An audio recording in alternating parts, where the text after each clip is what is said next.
Hello friends, welcome back to my channel. Friends, आज का जो टॉपिक है बहुत ही इंटरेस्टिंग टॉपिक है। टॉपिक सिर्फ इस बेस पे बनाया है कि जो कोल्ड वेदर में आपको खांसी जुकाम हो जाता है उसमें कैसे मैनेज करेंगे। जैसा कि आप जानते हैं कि ठंडी के मौसम में ये बड़ी आम सी बात है कि ठंड लग जाना, सर्दी जुकाम, सांस की समस्याएं ये सब होती है। तो ये किस कंडीशन में होगी और किस कंडीशन में कौन सी मेडिसिन लेनी है, कुछ दो चार मेडिसिन बताऊंगा जो कि बहुत यूज़फुल है और ये इस ठंड के मौसम में जो खांसी जुकाम हो रहा है उसको तुरंत आराम कर देगा। तो फ्रेंड्स, वीडियो के अंत तक जरूर बने रहें ताकि सारी जानकारी आपको अच्छे से मिल सके। और फ्रेंड्स, अगर आप वीडियो में नए हैं तो वीडियो को सब्सक्राइब जरूर कर लें, चैनल को शेयर करें, लाइक करें ताकि अधिक से अधिक लोगों को जानकारी इसकी मिल सके। तो आइए माय डियर फ्रेंड्स, शुरू करते हैं cough cold in winter season.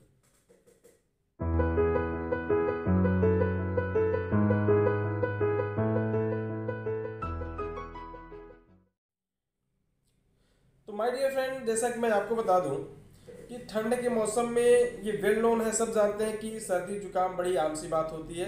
लोगों को सर्दी जुकाम लग जाती है, कुछ लोगों को सांस लेने में दिक्कत होती है, कुछ लोगों को जो है खांसी की बहुत ज़्यादा दिक्कत होती है। और इनकी वजह क्या हो सकती है कि या तो उनको ठंडी हवा लग जाए, या कोई ठंडी चीज़ खा लें, या कहीं हवा में चले गए बिना कपड़े वपड़े अच्छे से पहने, या ठंडे पानी का यूज़ कर लिया। तो कुछ ऐसी चीज़ें हैं जिसकी वजह से ठंड के मौसम में कॉमन कोल्ड होने का संभावना ज़्यादा होता है। अब मैं आपको कुछ चार पांच मेडिसिन बताऊंगा किस कंडीशन में इस मेडिसिन को यूज़ करना है जिसका कि बहुत अच्छा रिजल्ट है फ्रेंड्स।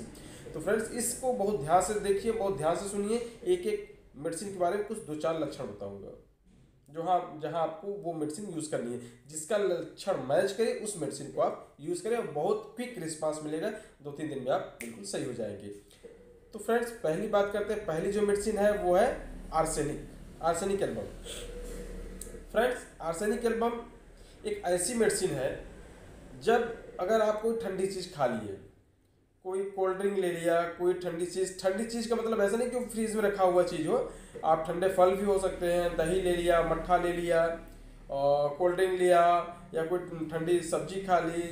तो इस तरह की चीज़ें अगर आप खा लेते हैं और इसकी वजह से अगर आपको सर्दी जुकाम हो जाता है, और सर्दी जुकाम इसमें एक यूनिक फीचर जो मिलेंगे वो ये मिलेगा कि प्यास बहुत थोड़ी थोड़ी बहुत ज़्यादा प्यास लगेगी, मतलब क्षण क्षण पे प्यास लगेगी, लेकिन पानी बहुत थोड़ा थोड़ा पिएगा, यानी कि 1 घूंट 2 घूंट, लेकिन वो हर आधे घंटे घंटे प्यास उसको लगती रहेगी। इसके साथ बेचैनी होगी।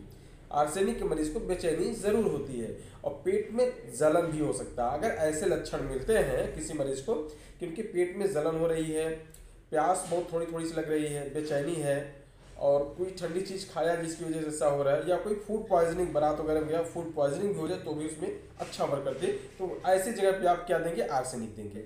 आर्सेनिक 200 की आप आधे आधे घंटे पे 2-4 खुराक दे देंगे, उसको आराम मिल जाएगा फ्रेंड्स। ठीक है। दूसरी मेडिसिन की बात करते हैं, hepar sulph friends, hepar sulph एक ऐसी मेडिसिन है जिसमें ड्राई कोल्ड का असर होता है, यानी कि ठंडी हवा तो लगती है लेकिन वो मॉइस्ट नहीं होती है, थोड़ा सा खुश्क हवा होती है।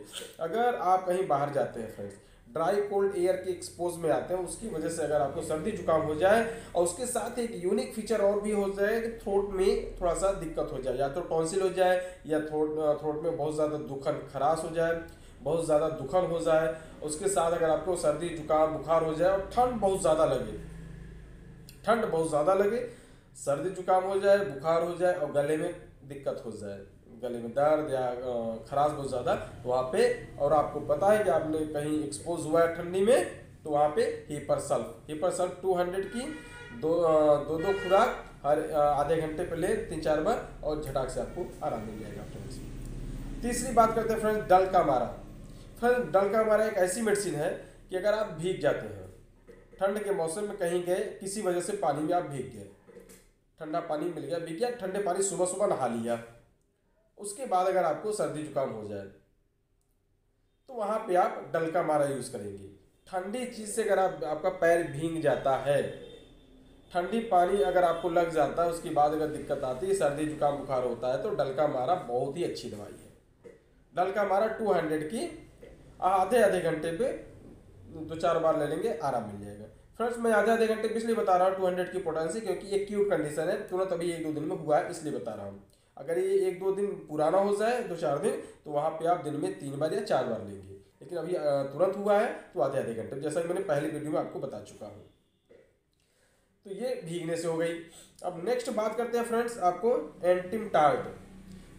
फ्रेंड्स एंटिमटार्ट एक ऐसी मेडिसिन है ठंड के मौसम में कि अगर आपको सर्दी जुकाम हो जाए और उसके साथ साथ गले में बहुत ज़्यादा कंजेशन हो, यहाँ तक कि घड़ घड़ की आवाज़ है, ज़्यादातर ओल्ड केस में ही आता है या बच्चों में आता है कि घड़ घड़ की आवाज़ है, सीने से सांस लेंगे तो पता चला घड़ घड़ की आवाज़ आए और उनको ये ऐसा महसूस है अंदर बहुत कफ भरा हुआ, उसको निकल नहीं पा रहा है, उसके साथ कफ है, सर्दी जुकाम है, तो ऐसे कंडीशन में एंटिमटार्ट बहुत अच्छी मेडिसिन है फ्रेंड्स कफ को निकालने के लिए। एंटिमटार्ट 200 की दिन में सिर्फ 4 बार, सुबह दोपहर शाम और रात में 2-3 दिन दें, फट से आराम मिल जाएगा फ्रेंड्स। तो वहाँ पे एंटिमटार्ट। दूसरी बात करते हैं एंटिम आर्स, जैसा कि नाम देखने लिखा हुआ एंटिम आर्स। तो फ्रेंड्स एंटिम आर्स ऐसी मेडिसिन है कि ठंड में एक्सपोज होने पे या ठंडी चीज़ खाने की वजह से, ठंडी चीज़ खाने से या ठंड में एक्सपोज होने की वजह से अगर आपको कंजेशन हो जाए सीने में और सांस लेने में दिक्कत हो, यानी ब्रीथलेसनेस हो, सांस लेने में दिक्कत हो रही है, सीने में कंजेशन है, भारीपन है, सीने में भारीपन है, बलगम जमा हुआ है और सांस लेने में दिक्कत हो रही है ठंडी चीज़ खाने से या ठंडी वेदर से, तो वहाँ पे एंटिम आर्स। तो याद कर लें, सांस लेने में दिक्कत हो रही हो, सीना भारी हो, अंदर से कंजेशन हो, बलगम जमा हो, और ये शुरू कहाँ हुआ, ठंडी चीज़ खाने से या ठंडे मौसम से, तो एंटिम आर्स बहुत अच्छी दवा है। एंटिम आर्स 200 दिन में 4 बार, सुबह दोपहर शाम और रात में, 2-3 दिन में आराम मिल जाएगा। तो फ्रेंड्स ये कुछ ठंड की मेडिसिन थी जो मैंने आपको बता दिया, ठंड में बहुत काम आने वाली ठंड की चीज। इसी मेडिसिन में ठंड की सारी सर्दी जुकाम बुखार आपका कवर हो जाएगा। तो फ्रेंड्स आज की वीडियो में बस इतना ही, नेक्स्ट वीडियो में किसी और टॉपिक बात करूँगा, तब तक के लिए धन्यवाद।